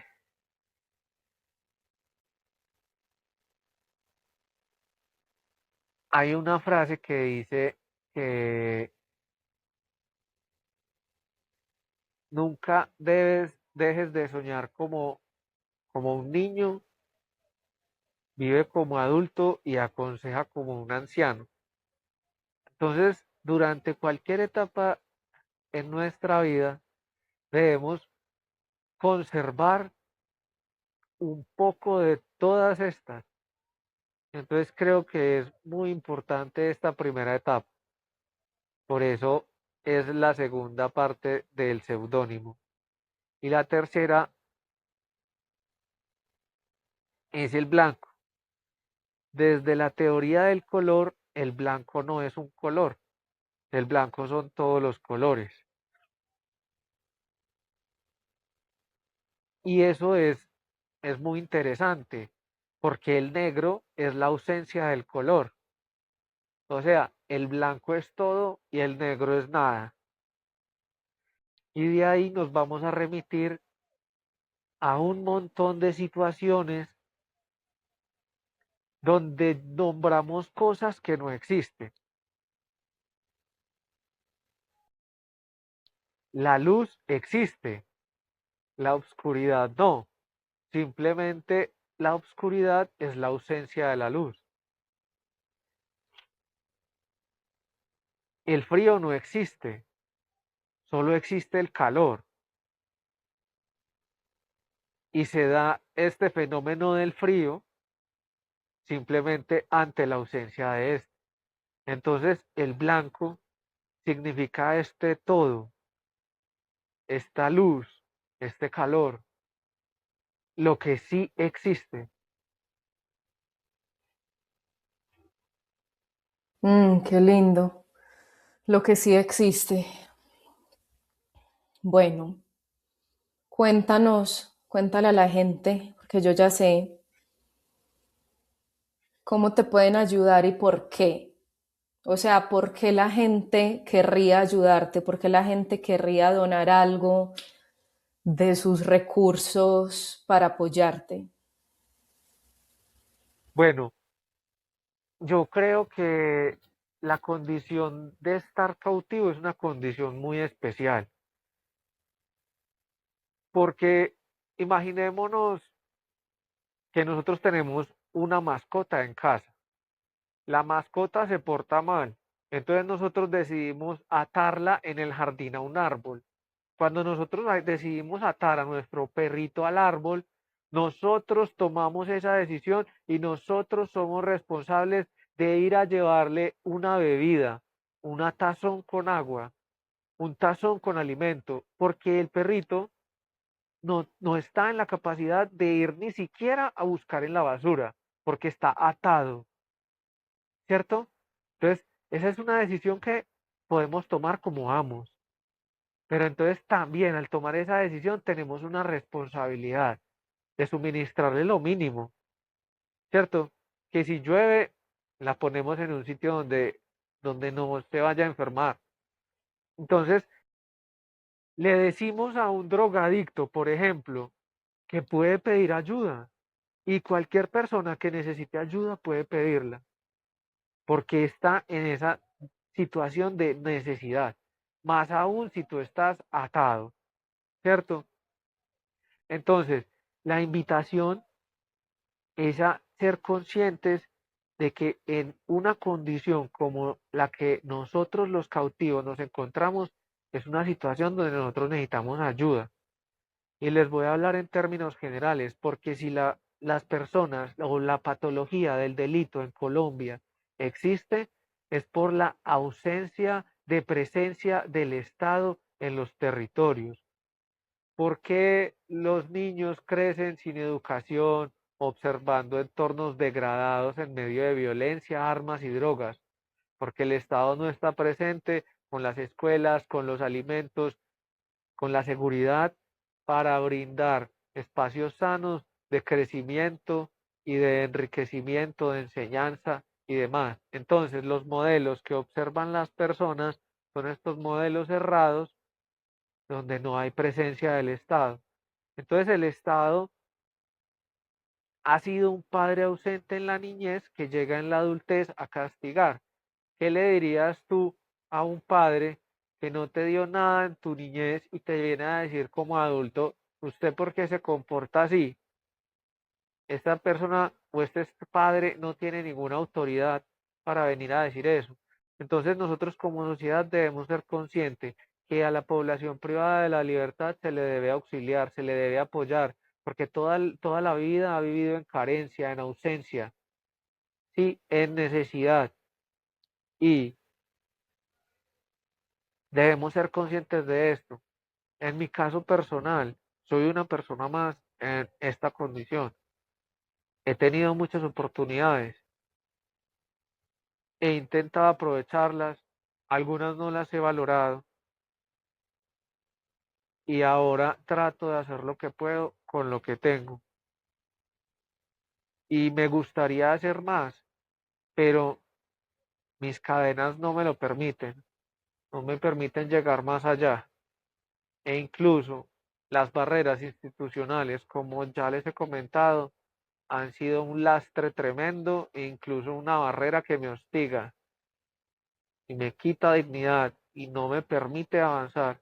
Entonces, verdaderamente requiero apoyo desde otras esferas, desde, desde de otras formas, para poder valerme, crecer, superarme, ser exitoso y en algún momento poder servir a través del ejemplo y del arte y de todas las herramientas que tenga a mi disposición para, para mejorar el entorno en el cual en este momento me veo situado.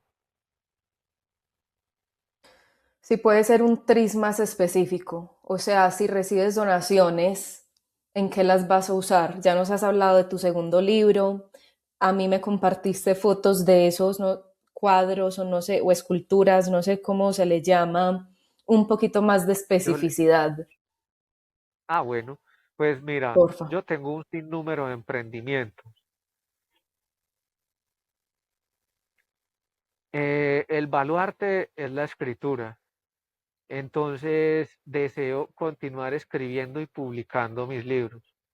Cada publicación acarrea unos costos. Me encantaría poder invertir en tener unas publicaciones que tengan mucho más alcance.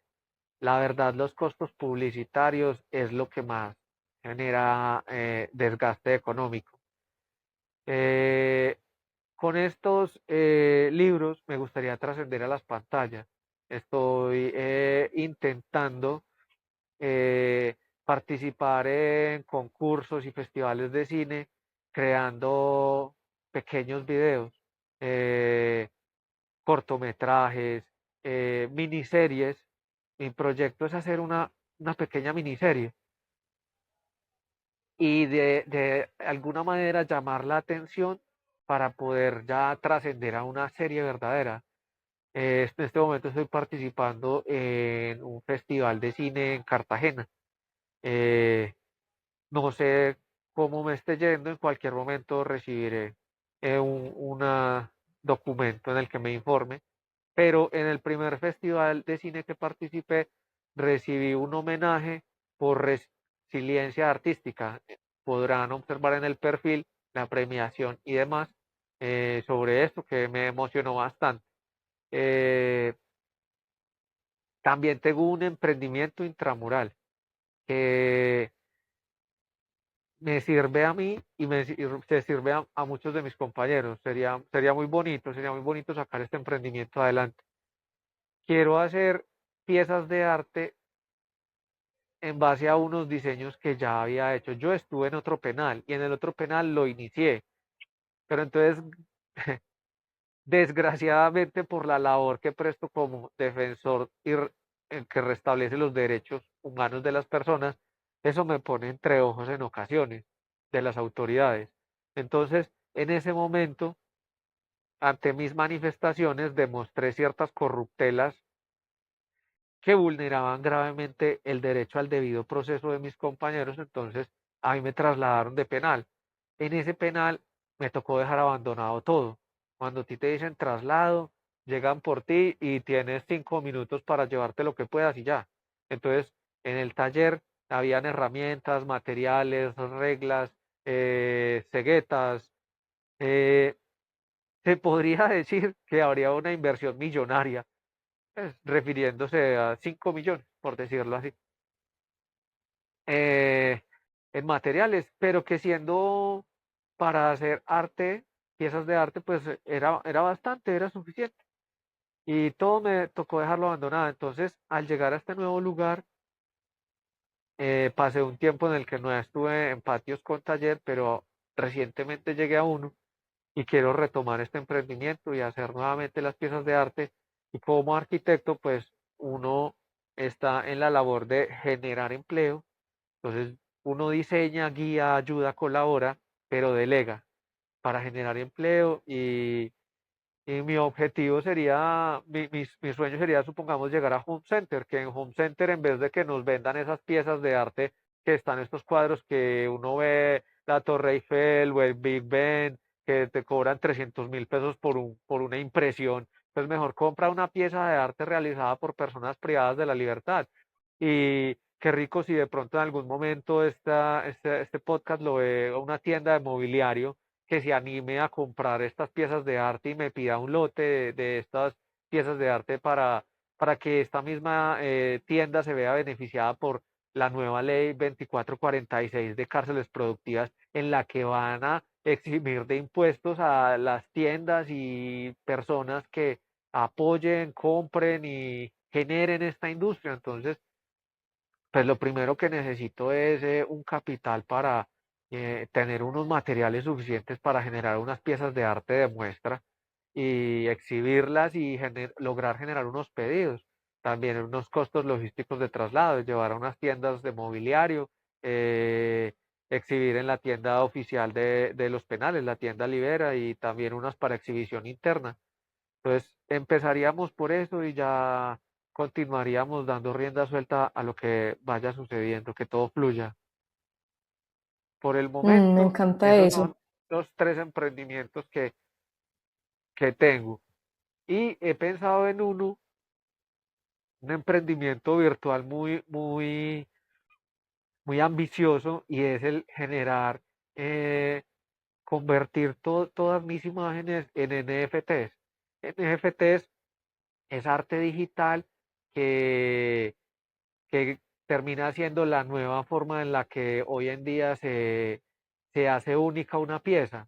Entonces, yo todo lo que hago trato de ponerle un poquito de arte en la escritura, en la estética, en la imagen, en el color.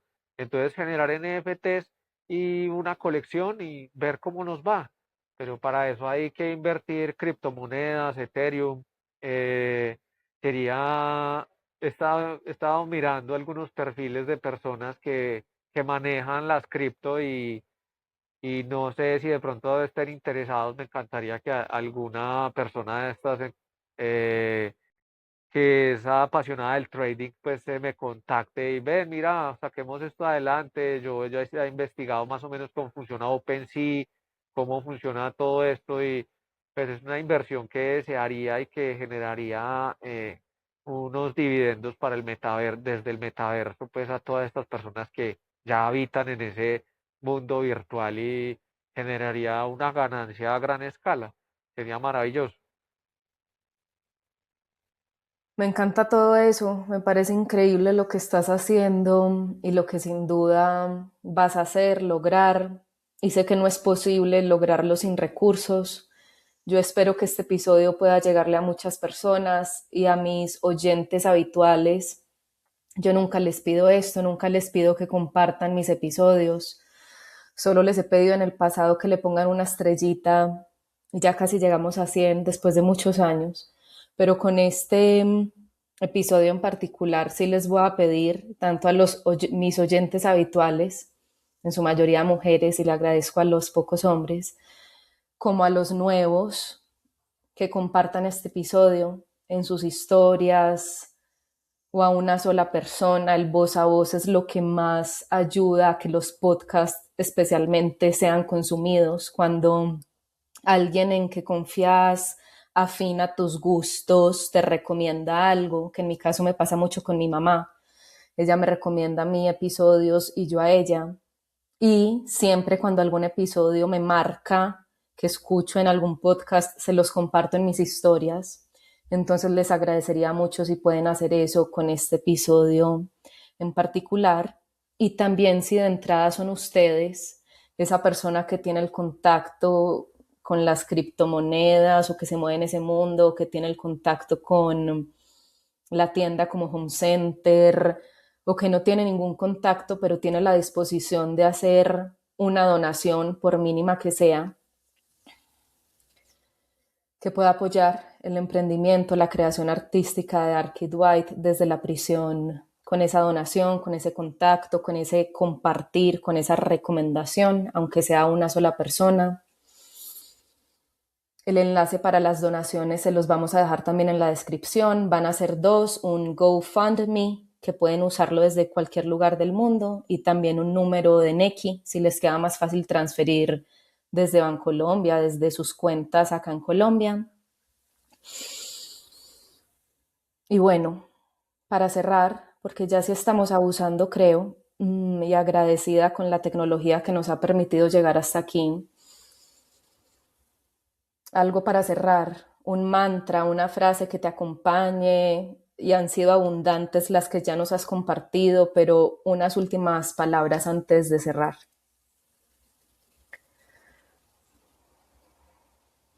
Pues creo que de la mejor forma en la que siempre puedo aportar es que muchas personas gozando de la libertad, de la posibilidad de salir al parque, de ir a dar una caminata, de disfrutar de la lluvia, de ver un atardecer, de disfrutar de la naturaleza, de mirar hacia arriba en la noche y ver las estrellas, de la invitación es a vivir en gratitud. Yo creo que ese es el principal mensaje que yo debo dar, en aprender que el valor de la aceptación es un valor que no nos han inculcado a aprender y a valorar y a entender, aceptar lo que tenemos, agradecer lo que tenemos, agradecer lo que somos, eh, y a comentarles que yo acá en este momento estoy feliz, estoy sonriente, estoy agradecido y que por cualquier dificultad que la que sea que ustedes estén pasando, si es que en este momento están pasando por alguna, eh, hay muchas situaciones que pueden ser mucho más difíciles y que se pueden enfrentar y se pueden superar y miren siempre hacia abajo, porque siempre va a haber alguien que, que va a estar en una situación mucho más fuerte y que aún así puede sonreír. Entonces, sonrían, elijan ver todo lo bueno que tienen y, y siempre elijan vivir en el agradecimiento. Bueno, te quiero agradecer muchísimo por este espacio, por tus palabras. Te admiro mucho, me inspiras mucho. Tener la oportunidad de compartir contigo, de estar acá, de escucharte, me recuerda lo importante en mi cotidianidad que tan fácilmente se olvida, lo olvido. Entonces, gracias por eso. Archidwight en Instagram, y les dejamos todos los enlaces otra vez en la descripción. Muchas gracias a ustedes por escuchar y bueno, muchas gracias. Bien, gracias a ti por esta invitación, me encantó compartir contigo. Gracias por este diálogo. De verdad, el día de ayer al terminar me sentí súper bien y creo que hoy ha sido un día muy bonito después de toda esa magia que pudimos compartir. Me he sentido bastante alegre, la verdad. Muchas gracias por transmitirme toda esa bonita energía, permitirme dialogar. Esto es correspondido, te lo digo de vuelta, me alegra que así haya sido, que así sea. Y bueno, gracias otra vez y nos escuchamos en un próximo episodio de Lo que nos habita podcast. Bueno, ya nos vemos también ahora que tenemos video. Muchas gracias y nos vemos en el próximo.